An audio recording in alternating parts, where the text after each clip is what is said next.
welcome to my studio. Today we're going to be doing the Miriam Joy Wax Technique jewelry line, and we're going to do a bunch of different videos for you on different pieces because they all kind of have little techniques. But before we get started on the piece we're working on today, we want to go over some of the tools and how we get the gourd piece ready. So that's kind of important.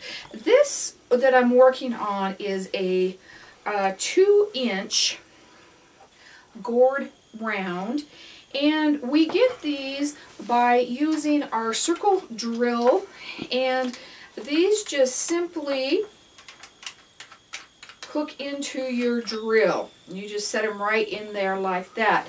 Now you can position this bit so that it's not in the way, but it's harder to control. So if you're using the bit and you want to leave the drill in the middle, that's fine. And then what I do is I simply fill it in with quick wood and sand it out.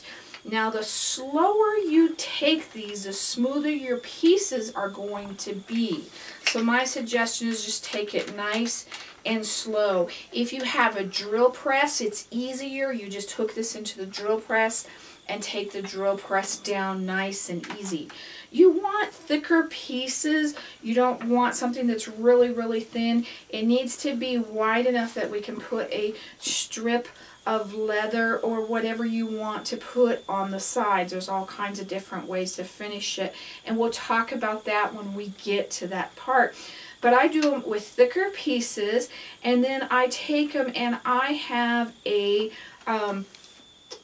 let's see, what is this called? A sanding tabletop sander. It's a belt sander, and I just smooth my edges down, and I've done them by hand too. It's not a big deal. You can do the sizes by hand if you want to make sure that they're nice and perfectly round. And then I take the bottom of it and I just sand it like this. Now because they're thicker, I get that nice smooth finish. You can sand the top if you have little blemishes or anything like that. And if you have a little hole or two, don't forget you can fill that in with your quick wood as well. It doesn't take that much. But other than that, these do not have to be sanded. You do not want them sealed. You want them nice and natural. You don't want anything underneath. We're not going to be working with any dyes or anything other than just our Crayola crayon for our color. We will be adding some of that. Now to make this easier for you, we do have the different sizes available on the website. This is a 2.5-inch round, and what I work most commonly with is the 2-inch.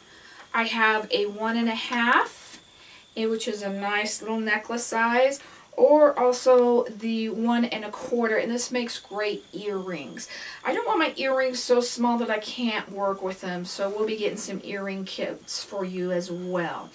All of these are available on our website as pieces and as kits, and we're going to excuse me, lost my train of thought there. We just want to make sure that we have these available so that you don't have to do the work. You can just buy them and you're ready to go. And a lot of our kits are going to have everything you need in it to do that specific one. So whatever kit you want, you just order it online and it'll have most of your products available in it. So we've talked about how our little pieces are. Oh, I know where my train of thought went. I would not recommend doing a bigger piece than the 2.5. You can try it, but most of them, like I said, I like the 2-inch. The reason is there's only so much room you can control the wax while it's warm. So that's the reason I don't get into the bigger pieces of gourds, and you want to kind of watch them. You don't want them too lumpy or bumpy, because remember, your wax is going to melt into the lower spots. So we want to try and have it as flat as possible. We know that gourds aren't flat, but we try and do our best. Okay, we're going to be using, of course, the Miriam Joy melting pot that has the well in it, so we can put our crayons in here. This technique does take a little bit more crayon than what you're used to working with. And I'm not going to lie to you about this, but the more pots you have, the better the experience is going to be for you, one for each color. Otherwise, you're trying to jump around too much, trying to clean out a melting pot, getting to the next color. So if you have 3 melting pots, you might kind of think about doing a project that has just 3 colors. You can clean it out. It's just going to take you longer, that's all. And you just, the more you have, the more you're going to really love that. And this is addicting. I'm going to warn you up front, it is very addicting. Once you start this, your ideas are just going to go crazy and you're going to start thinking of all these things that you can do. I do use the Miriam Joy tools. When I'm applying the wax on with larger amounts, I use my number 2 tool, which is the biggest of the tools. And then I go into the smaller tools to move things around. So know that they are going to be move around on you a little bit. So you want the smaller tips of the Miriam Joy tools. We use the stipple brushes, and I don't even try to clean these out because they're so reasonably cost, and I try to keep these all reasonable for you. I have one for each color, and this is when we're putting large amounts of color in them, and I'll be showing you different pieces where we're using this tool to make our process go a whole lot faster, and it's kind of to lay the wax kind of more evenly on there. I've also introduced the eyedroppers. Now, we carry these as well. Again, I do the same thing. I try to have one for each color and at a reasonable cost so that you don't have to worry about trying to clean them out or anything. And they have to be glass. You do not want to try and put plastic into your melting pot or your hot wax. You're going to melt it. So we want to make sure that we're using glass eyedroppers. And this, again, is just it's a easier way to get the wax spread out along a longer cross of area. So that's the reason that we have introduced the eyedroppers. I am also going to use the texture brush and inserts in some of the different things I make, and the ones I do that you're really going to like. They're going to be a lot of fun. So make sure you have your texture brush and insert ready for some of these as well.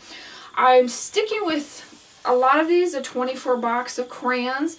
Doing these videos or the wax technique is great because you can take out your crayons that you don't use a lot of and just throw them all together and make some wonderful fun stuff. But I'm going to stick with a 24 because that's the most economical, as we know. Don't forget your darker colors. Use your white to lighten them up, especially your blues and your purples so they don't look black, and then you get these real fun colors. Because in this 24 box, we don't really have a lighter purple. And look at the tip, because like this purple here is almost black. I'm also going to be using a lot of the metallic colors, which are a lot of fun. They're really, really just great. They have that sparkle to them, almost like there's glitter in them. And here's a silver that's warmed up just to kind of show you the kind of stuff that you're going to get and how fun they are. I'm not using as much of the glitter because when you heat them up, they kind of get a little bit, I don't know how to explain it, harder. But try them and see if you like it. If not, go back to your metallic colors. I don't recommend doing a whole bunch of metallic colors in one piece because your crayons give it the brightness that you want, and when you're using metallics you kind of lose that brightness and that color. So I do 1 or 2 metallic colors with a piece at the most and stick with my basic crayons. We have all kinds of fun things we can add into our wax as we're working. There's all kinds of glitters and items. I have been using the micro beads. And then one of my favorites is the tinsel glitter. And you have thicker glitter and finer glitter. And there's just all kinds of really neat kinds that is out there. There's also, this is like a leafing. I think they call this like a vintage leafing. But there's just all kinds of things. Think about adding to them. All kinds of scrapbook items that you can use in this, and we'll show you how to melt it into your wax once we get going. One of my favorite things are these little guys though, because when I'm doing this I find I can control it better if I can get my finger in there and I just want to put it on just a little bit and spread it across just with my fingers. And I like these little containers better, and we are going to sell these on our website with the little glitters in them, so you can get exactly what you want and just sprinkle it and get in and out of it with your finger. And that again is the Tencel glitter. So they have all kinds of neat things in them. This one I have some of the Tencel glitter in, and I have some of the micro beads in. But just anywhere where you think that you may need something, we can add a little bit of sparkle. This one has just the real fine silver in it. And then I want to show you on this one we have a little bit of the bigger pieces in it. Just a tad, just enough to set that piece off. But I really think that the glitter really makes or breaks your piece. I think it's a lot of fun. And let's get started, because this is going to be so much fun. I got so excited about getting ready to play, I forgot a couple of the key things that we're using here. So I'm going to go back and just cover a couple other little things. You might have seen these sitting on the table. These are my rubber gloves, and they're also, they call them garden gloves, but you want the ones with the rubber on them. This is kind of a tip I'm going to give you. These make holding onto your gourd so much easier. So if you have a gourd or you're working with a gourd, especially when I'm working with my drill press and I need to hold on to one, I can hold on to it nice and easy, and it doesn't slip around as much. I also use it when I'm working with my pieces to hold onto that are smaller, because they're just that much more secure, or especially when I am sanding on my sander, I can hold on to it with a better grip. So any of the gloves with the rubber work really, really well. No matter what type of gourd work you're doing, those are fun to use. I also have my table covered in a piece of paper. You can get the bigger pieces of paper at your newspaper, the leftover rolls, or at a butcher a lot of times we'll have the bigger strips of paper. Because we're moving so fast and working so fast, we'll get a lot of wax spread out, so we don't want to do have splatters all over our work area. I also have a black tray, especially right under where I have my heat gun, and we'll talk about that in a minute. Because you're going to have splatters coming off and going different areas, you want to kind of contain that bigger splatter area there. I also have a hook, kind of a shepherd's hook or a plant hanger, and this one happens to hook right onto my table. I found this one at a craft store, but also your garden supplies. And if you happen to be one of the ones that has a rotary tools that has the hanger to hang off of, that would work really, really nicely as well. And I know that there are some vendors out there that do sell those. You might check like Bonnie Gibson's site or some of the others as well. I'm going to be using one of the most important tools today is our heat tool. They're also called embossing tools or heat guns. So if you have any of those three written on it, it's all good. We do now carry this style, and I really like this style because it comes in here at the middle and it's easy to hold.